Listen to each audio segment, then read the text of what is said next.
आज भोर की उजास ने कमरे में प्रवेश नहीं किया था। खिड़की से पर्दे को सरकाकर सूरज की किरणों को कमरे में आमंत्रित करने वाली पायल अब इस घर में नहीं थी। पलंग के बगल के गोल टेबल पर आज चाय का प्याला भी नहीं था। आज से नया जीवन शुरू हो रहा था, मेरा भी और उसका भी। 7 बज गए थे। सुबह 6 बजे उठकर मॉर्निंग वॉक जाने का क्रम भी आज टूट गया था। पिछले 16 सालों से किसी सीखी सिखाई विधि से मेरे आगे पीछे घूमा करती थी पायल। कभी कोई संबोधन नहीं था उसके मुंह में मेरे लिए, ना ही मैं कभी उसे कोई संबोधन दे पाया। एक विचित्र सा रिश्ता जोड़ गई थी अनीता। पायल के लिए अनीता माँ थी। इसी संबोधन से वो उसे पुकारा करती थी। अंकित भैया था और मैं कुछ भी नहीं। मेरे लिए पायल सदैव पराई ही रही। मैं बेहद कठोर था इस बात को लेकर कि मेरे निर्णय का सदैव पालन हो। अनीता ने अपने जीवन काल में कभी ऐसा कोई काम नहीं किया था जो मेरे चेहरे के भाव बदल दे। बेटे अंकित को एक साहसी और जिम्मेदार इंसान बनाया उसने। पिछले साल ही अंकित कंप्यूटर साइंस में मास्टर के लिए अमेरिका गया है। कोर्स पूरा होने के बाद वहीं का स्थायी निवासी होने की उसकी इच्छा है। अंकित के इस निर्णय पर न मुझे और न अनीता को कोई आपत्ति थी। बच्चे को अपने निर्णय और आकांक्षा के अनुरूप जीने देना है, इसका निर्णय हमने काफ़ी पहले ही कर लिया था। मेरी हर बात को शांति से स्वीकार करने वाली अनीता ने जीवन में एक ही बार मेरा विरोध किया था, पायल के लिए। 17 साल पहले अपनी बीमार सहेली को देखने गई थी अनीता। जब अस्पताल से लौटी तो इस 8 साल की बच्ची का हाथ थामे वो घर पर आई थी, ये कहते हुए कि इसका कोई नहीं है। उसने निर्णय सुनाया था कि वो यहीं पे रहेगी, इसी घर में। तुम्हारी सहेली? मैंने पूछा था। वो नहीं रही, भर्राए स्वर में अनीता ने जवाब दिया। लड़की की पकड़ उसके हाथों में सख्त होने लगी थी। एक हाथ से उसने लड़की का हाथ थाम रखा था और दूसरे हाथ से उसकी हथेली को वो सहला रही थी। लड़की लगातार रोए जा रही थी।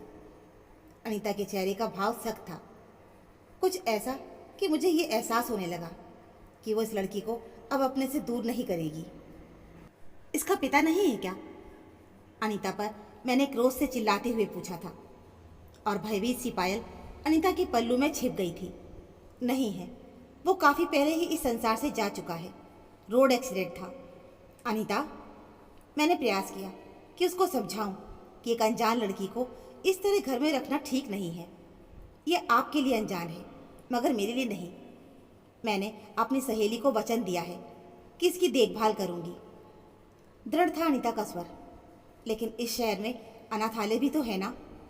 मैंने अपनी सखी को वचन दिया है नीरज कि मैं इसे अनाथालय में नहीं रखूंगी।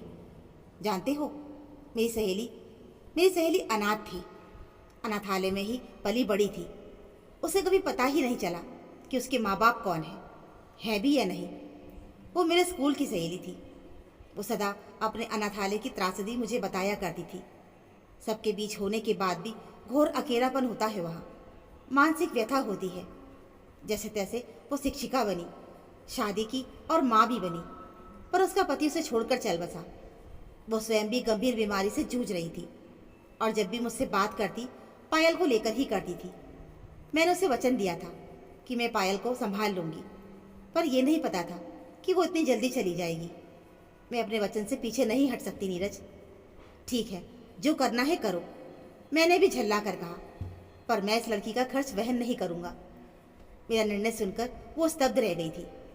अनीता कुछ देर अजीब सी नज़रों से मुझे देखती रही। उसकी आंखें डबडबा आई थीं। आंखों के कोर में आंसू मोतियों से चमकने लगे थे। फिर उसने धीरे से निर्णयात्मक अंदाज में सिर हिलाकर हामी भरी, मानो कह रही हो कि उसे मंजूर है। मेरी कठोरता ने अनीता को आत्मनिर्भर बना दिया था। अगले कुछ दिनों में ही अनीता ने कॉलोनी के कुछ बच्चों को ट्यूशन पढ़ाना शुरू कर दिया। मुझसे घर का खर्चा मांगना भी कम कर दिया था। अनीता, ये ट्यूशन क्यों? मैंने एक दिन उसका हाथ पकड़ते हुए पूछा था। क्या मेरी सचिव की नौकरी से घर नहीं चल रहा? आत्मनिर्भर बनना गलत तो नहीं है ना? उसके स्वर में व्यंग था। कई बार लगता कि पायल अनीता के जीवन में मेरी जगह लेने लगी थी। वो पायल को रसोई में जमीन पर चादर बिछाकर सुलाती थी। पायल के लिए फुटपाथ से वो सस्ते कपड़े खरीद के लाती थी। सरकारी स्कूल में उसका दाखिला करवा दिया नन्ही सी पायल स्कूल पैदल ही आती जाती थी। अनीता ने पायल को कोई सुख सुविधा नहीं दी थी, पर बेपनाह प्यार दिया, संरक्षण दिया। पायल कृतार्थ थी अनीता के इस स्नेह पर, और शायद इसलिए उसके चेहरे पर सदैव मुस्कान रहती थी। आत्मसंतुष्टि का भाव रहता था।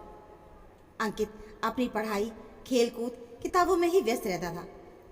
अंकित को लगता कि पायल उसकी बहन के समान है, तो वो उसे राखी बांधे, पर अनीता ने पायल और अंकित के बीच इस रिश्ते को स्थापित ही नहीं होने दिया। राखी का त्योहार आ रहा था, तो मैंने भी उत्सुकतावश पूछ लिया अंकित से, पायल राखी बांधेगी तुम्हें? नहीं पापा, मम्मा कहती है कि उसे किसी रिश्ते में मत बांधो। मैं चकित रह गया। पायल अनीता की सबसे करीबी बन गई थी, फिर अंकित को राखी बांधने पर उसे ऐतराज क्यों? अंकित भी पायल को बहुत प्यार करता था। स्कूल के दोस्तों से मिले चॉकलेट और अपनी कहानियों की किताबें उससे वो शेयर करता था। कई बार देखा मैंने कि पायल को कभी गणित तो कभी अंग्रेजी में भी पढ़ा दिया करता था। दोनों का व्यवहार बिल्कुल वैसा ही था जैसा सभी भाई बहनों का होता है। फिर राखी बांधने पर अनीता को ऐतराज क्यों?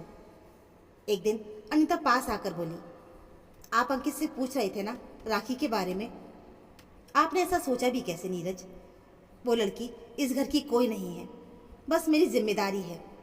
आपने तो उसे अस्वीकार ही कर दिया था, पर मेरी वजह से उसे इस घर में जगह मिली है। अभी वो बहुत छोटी है, पर धीरे धीरे उसे घर का सारा काम सिखा दूंगी, ताकि उस पर कभी ये आरोप ही ना लगे कि वो यहाँ मुफ्त में रहती है। थोड़ी सी जगह ले रही है, खाना खा रही है, पढ़ रही है, तो काम करके इस घर का कर्ज भी चुकाएगी।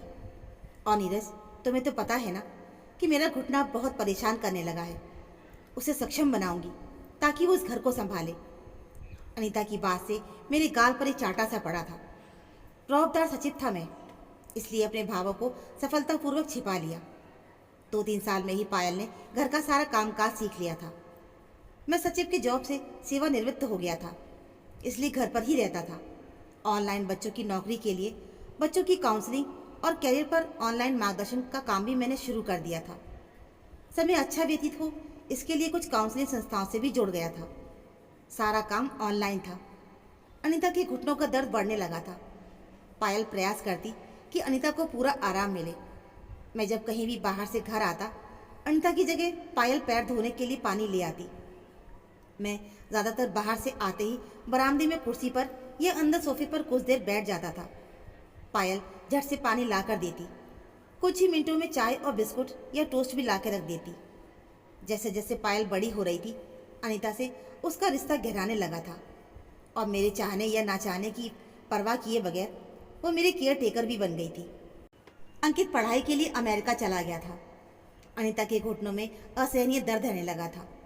उसकी चाल देखकर मैं समझने लगा था कि वो ठीक नहीं है, पर उसने कभी अपनी पीड़ा मुझसे साझा नहीं की। पायल थी तो घर संभल रहा था। रात दिन भागती रहती थी वो लड़की। मुझे ज़रा सा खांसी हुई कि बाम लाकर बगल में रख देती। भाप लेने के लिए गर्म पानी और टावल रख देती। अनीता के घुटनों को रोज़ गर्म पानी से सेकती। गर्म तेल से धीरे धीरे घुटनों की मालिश करती, और जब वो सो जाती तब पायल भी रसोई की पनाह में चली जाती। 1 साल पहले अनीता चल बसी। घुटनों के दर्द के अलावा कोई बीमारी नहीं थी उसे। एक रात सोई तो सुबह उठी ही नहीं। डॉक्टर ने कहा कि नींद में ही हार्ट अटैक आया था। अब पायल की जिम्मेदारियां बहुत बढ़ गई थी। पूरा घर उसका दायित्व था। हर समय काम में लगी रहती। रात कई बार रसोई में लाइट दिखती थी। मुझे लगता कि वो कुछ पढ़ रही है, शायद कोई प्राइवेट परीक्षा देने वाली हो। अनीता और अंकित ने उसे जीवन जीने की पूरी कला सिखा दी थी। किसी नर्स की तरह वो मेरी देखभाल करने वाली पायल कभी मुझसे बात ही नहीं करती, बस मजदूर की तरह घर के काम में लगी रहती। 2 दिन पहले अंकित का फ़ोन आया था, पापा पायल की शादी है। शादी? मैं चौंक गया था। तुम्हें किसने बताया? पापा पायल ने ही बताया। दरअसल उसने 1 हफ्ते पहले ही बताया था, पर मैं भूल गया, थोड़ा बिजी था। पापा ये रिश्ता मम्मा ने ही तय किया था। उस लड़के को मम्मा जानती थी। ये लड़का टैक्सी चलाता है, और मम्मा ने ही उसे कहा था कि जब अपनी टैक्सी खरीदोगे तब मेरी बेटी को ले जाना। ओके, मैंने गहरी सांस ली।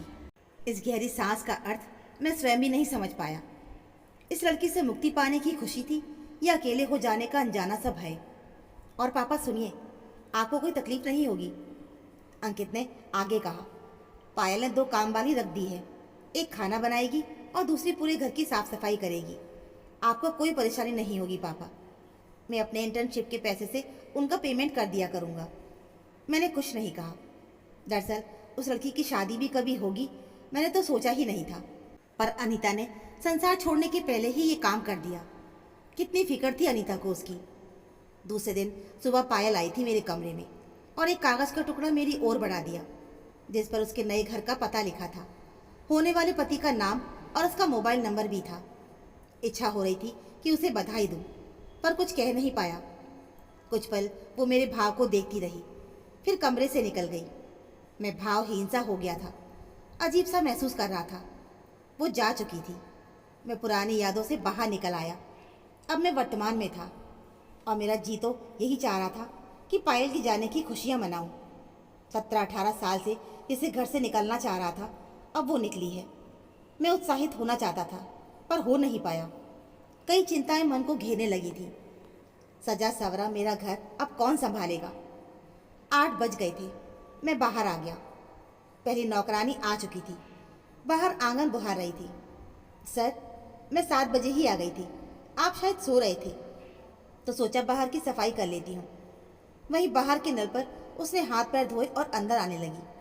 बोली, सर आपके लिए चाय बना लाती हूँ। पायल मैडम ने मुझे सारा काम समझा दिया है सर। इतना कहकर वो अंदर चली गई। पायल मैडम? मैंने मैडम शब्द को मन ही मन बुदबुदाया। हंसी सी आ गई।